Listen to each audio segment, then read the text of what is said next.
ഇതെന്ന് വെച്ചാൽ 2018 നമ്മളെ ബഹുമാനപ്പെട്ട ടൂറിസം വകുപ്പ് മന്ത്രി ശ്രീ കടകംപള്ളി സുരേന്ദ്രൻ ഉദ്ഘാടനം ചെയ്ത Payyanur Kappad back water tourism പദ്ധതിയാണിത്.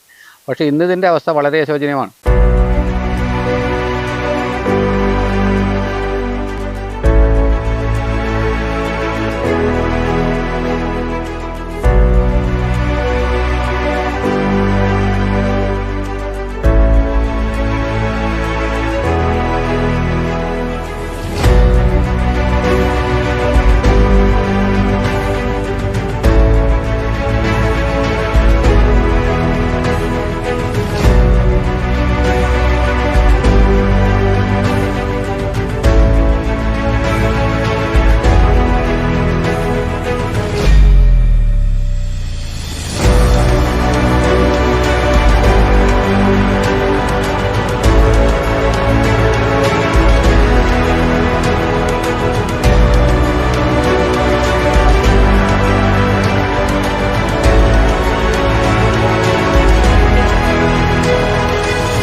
എന്തെന്നാ പറയേണ്ടതിന് ഒരു പറയാൻ വാക്കുകൾ കിട്ടുന്നില്ല. നമുക്കെല്ലാം വളരെ ദയനീയ സങ്കടമുണ്ട് ഇക്കാര്യത്തിൽ. ഇപ്പോൾ പിന്നെ ശരിക്കും പറഞ്ഞാൽ രാത്രിയെല്ലാമ്പോൾ സാമൂഹിക വിരുദ്ധരുടെ ശല്യമാണ് ഇവിടെ. അതാണ് ഇപ്പോൾ അവർക്കൊന്നും ആരും പറയാനില്ല. പോലീസുകാരൊന്നും നോക്കുന്നില്ല. മുമ്പെല്ലാം പോലീസുകാരും മറ്റേ എക്സൈസുകാരെല്ലാം വന്നിട്ട് അവർ പെട്രോളിങ് നടത്തലുണ്ട്. പ്രാവശ്യം ഇപ്പോൾ ആരും നമുക്ക് കാണുന്നില്ല. ഞാനിപ്പോൾ 12 വർഷത്തോളം ഇവിടെ മീൻ പിടിക്കുന്നു. പിന്നെ നമ്മൾ ഇതൊന്നും ചോദ്യം ചെയ്യില്ല. അപ്പം അവർ ഏത് രൂപത്തിലാണ് വരുന്നത് നമുക്കറിയില്ല. ഫുള്ള് MDMഉം മറ്റേ ഇപ്പോഴത്തെ കാണുന്നില്ലേ, അങ്ങനത്തെ ഒരു അവസ്ഥയിലാണ് ഇപ്പോൾ അവർ വരുന്നത്. അപ്പോൾ നമുക്ക് ഞാൻ ഒറ്റയ്ക്കാന്നില്ലേ, അവർ 3-4 ആൾ കൂടി വരുമ്പോൾ അങ്ങനത്തെ ഒരു അവസ്ഥയാണ്. ബന്ധപ്പെട്ട അധികൃതർ ഇതിനെപ്പറ്റി പിന്നെ ഇതിനെ നോക്കി ഇതാക്കിയാൽ നമുക്ക് ഇത് ഏറ്റവും കൂടുതൽ മുന്നോട്ട് പോകാൻ പറ്റുമെന്ന് എനിക്ക് തോന്നുന്നു. അങ്ങനെയാണ് നല്ലൊരു ഇതിൽ നമ്മുടെ നഗരസഭയ്ക്ക് തന്നെ വലിയൊരു വരുമാനം കിട്ടുന്ന രൂപത്തിലായിട്ട് അങ്ങനെ മാറ്റിയെടുത്താൽ അങ്ങനെ അവർക്ക് കിട്ടുന്നതായിരിക്കും. ഒന്നുമില്ല, തികച്ചും സൗജന്യമാണ്. അതന്നെ മുതലെടുത്തിട്ടാന്ന് പറഞ്ഞാൽ പിന്നെ ഞാൻ പറഞ്ഞ പോലെ പിന്നെ ഇവർ രാത്രിക്ക് എന്തെല്ലാം സകല തെമ്മാടിത്തരം ഉണ്ടെന്നാണ് പറയാൻ പറ്റില്ല. അത് പറഞ്ഞാൽ നമുക്ക് തന്നെ തിരിച്ച് ഞങ്ങളോട് നേരത്തെ സൂചിപ്പിച്ച പോലെ അങ്ങനെയല്ലേ.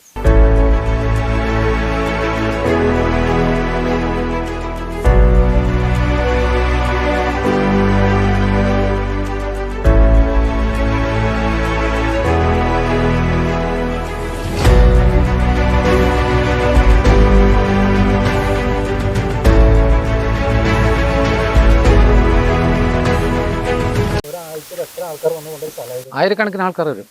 ഞായറാഴ്ച ശനിയാഴ്ച ആൾക്കാരെ പ്രളയാന്നുണ്ടായിരുന്നു. ഇപ്പോൾ ഒന്നുമില്ല, കാണില്ല, നശിച്ചവരില്ലേ. ഇപ്പോൾ ഇതാ കവിതാക്കൾ വരുന്ന പറഞ്ഞത് നമുക്കത് പറഞ്ഞുകൂടാ. കാണുന്നില്ലേ, ചേട്ടന് കാണാൻ പറ്റും. നല്ല വൈകുന്നേരം ആകുമ്പോഴല്ലേ മറ്റേ വെള്ളടി പാർട്ടി അതെല്ലാം നിർത്തി സംഭവം. പിന്നെ ആരോടും ഒന്നും ബുദ്ധിമുട്ടിക്കില്ല. എന്തെങ്കിലും ആയിക്കോട്ട് തന്നെ നമ്മളെ പണി. ഇത് ടെൻഡർ എടുത്ത് ഇല്ല, അത് മത്സ്യത്തൊഴിലാളിക്ക് മാത്രമല്ല, മുമ്പില്ല. ഇതിപ്പോൾ 2018 തുടങ്ങിയതല്ലേ. അപ്പോൾ അതിന് മുമ്പിൽ ഇത് ലേലം കൊടുക്കലാണ്. നമ്മുടെ നഗരസഭ മത്സ്യത്തൊഴിലാളിക്ക് മറ്റേ ഇവർ ലേലം കൊടുക്കലാണ് ഇരുത്ത് മീൻ പിടിക്കാൻ. അവർക്ക് മാത്രമേ ഉള്ളൂ.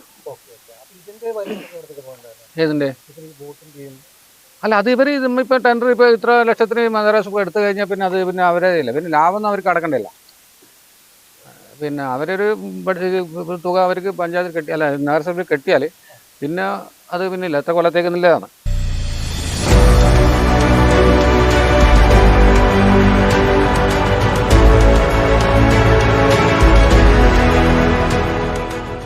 ഇല്ലില്ല, ഇത് ഇവർക്ക് തുടങ്ങാനുള്ള ഉദ്ദേശത്തിലാണ് ഇപ്പോൾ ഈ പ്രശ്നം വന്നത്. ഇത് വനഭൂമിയാണെന്നുള്ള ഒരു പ്രശ്നം വന്നത് അങ്ങനെയാണ്.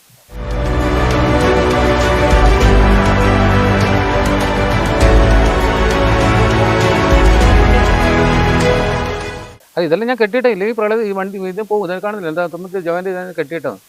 എല്ലാം നശിച്ചു പോകും, അല്ല ഒഴുകിപ്പോവും. എങ്ങനെയായാലും പൊട്ടിരിപ്പും എല്ലാം തേച്ചു പോകും. ഒരു നമുക്ക് ഏതായാലും ആളതായാലും ഒരു മുതലിപ്പം അത് നശിച്ചു പോകുന്നതിന് നമുക്ക് എല്ലാവർക്കും സങ്കടമില്ലേ. അതാണ്, അതുകൊണ്ട് ഞാൻ അതെല്ലാം കെട്ടിയിട്ടിന്. അതന്നെ നമുക്കൊരു ദയനീയമായ അവസ്ഥ കാണുമ്പം. ഞാനിവിടെ മുമ്പേ നമ്മുടെ മുതലാളി ദാസൻ എന്ന് പറഞ്ഞ ഒരാളാണ് ആയിട്ടില്ലത്തെ. അയാളാണ് ഇത് അത് ഫസ്റ്റ് നടത്തിക്കൊണ്ടായി ദാസട്ട്. അയാളിപ്പോൾ ആയിട്ട് കടപ്പ് റിസോർട്ട് കയറിയത്. ഇപ്പം ടൂറിസ്റ്റ് മറ്റേ ഹോസ്പിറ്റലും കാര്യമെല്ലാം ഉണ്ട്. അത് 2 വർഷം ഇവിടെ നിർത്തി, പിന്നെ കൊറോണ വന്നു, പിന്നെ അയാൾ പിന്നെ ഇതെല്ലാം ഇത്രയും വെള്ളം വന്നിട്ട് ഇങ്ങനെ അതിങ്ങനെ വീട്ടിൽ കയറിയിട്ട് ഇതിങ്ങനെ ഇട്ടതാണ്. ഇത്രയും താകുമ്പോൾ ഒരു സൈഡ് അപ്പുറത്ത് തെങ്ങ് വരിഞ്ഞു, അപ്പോൾ ആ കുത്തി ഇത് നടുക്കേ കൂടെ ആയിപ്പോയി.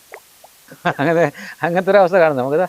ആ തെങ്ങിൻ്റെ അടുക്കേ കൂടെ തുറന്നിട്ട് ഉള്ളിൽ പോയിട്ടായില്ലേ, അത് ഇത്രയും ഹൈറ്റിൽ വെള്ളം വന്നതാണ്. ആണല്ലേ, അത് എന്നിട്ട് എങ്ങനെ പോയതാണ്. അപ്പോൾ പിന്നെ അതാണ് കുത്തനെ തന്നെ നിന്നു. നമുക്ക് ഞാൻ ഒരാളെ വിചാരിച്ചാൽ നടക്കൂല അത്. നമുക്ക് അവിടെ പറ്റിയാൽ ആർക്കും ഒന്നും തരില്ലല്ലോ. നമുക്ക് ഈലിന് പറ്റിയാൽ ഞാൻ മരിച്ചാൽ എനിക്ക് ഇൻഷുറൻസ് കാര്യമുണ്ട്, 20 ലക്ഷം റുപ്യ എൻ്റെ കുടുംബത്തിന് കിട്ടും. മറ്റേ ഇതെല്ലാം അതിൻ്റെ ഉള്ളിൽ അങ്ങനെ എടുത്തിട്ടതാണ് സംഭവം. അത്ര വെള്ളം വന്നിട്ട് ഇട്ടാണ് ഇത് പണം പല അതിൻ്റെ ഉള്ളിൽ. അപ്പോൾ തെങ്ങ് അതിൻ്റെ ഉള്ളിലായിട്ട് കണ്ടു. എന്ത് നല്ല സുഖമാണെന്നില്ല, കണ്ടൽ കാടുകളും മറ്റെല്ലാം നല്ല സുഖമാണ്. പിന്നെ കയാക്കിൻ്റെ ബോട്ടിൽ മറ്റെല്ലാം പോയി കഴിഞ്ഞാൽ ഇപ്പോൾ ഞാൻ ഫാമിലി ഒരു 4 ഇരിക്കണ്ടു, 2 ഇരിക്കണ്ടു, പിന്നെ തുഴഞ്ഞു പോകുന്ന കുട്ടികൾക്ക് അങ്ങനെ പോകുന്നുണ്ട്. പിന്നെ അതിന് മുമ്പേ വന്നല്ലോ ഉണ്ടായി മറ്റേ എന്ന് പറയുന്നുണ്ട്, വലിയ ഒരു ടാങ്ക് പോലെ ആക്കിയിട്ട് കുഞ്ഞുങ്ങൾക്ക് പിന്നെ നടത്തണ്ടേ, നീന്തി കളിക്കണ്ടേ, എല്ലാ സംവിധാനം ഉണ്ടായി.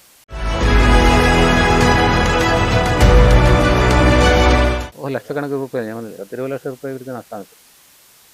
പിന്നെ 1.5 ലക്ഷം റുപ്യ വരും, വരുമ്പോൾ അതിൽ പണി ഇതെല്ലാം കൂടിയിട്ട് ഇതാകുമ്പോൾ.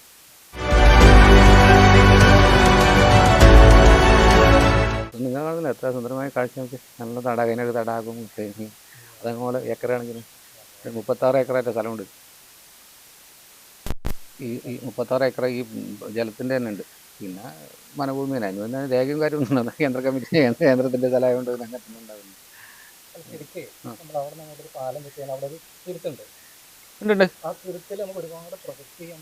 പറ്റും. അത് ഒരു വ്യക്തികളെ കഴിയുമ്പോൾ ഇല്ലെന്ന് തോന്നിപ്പം.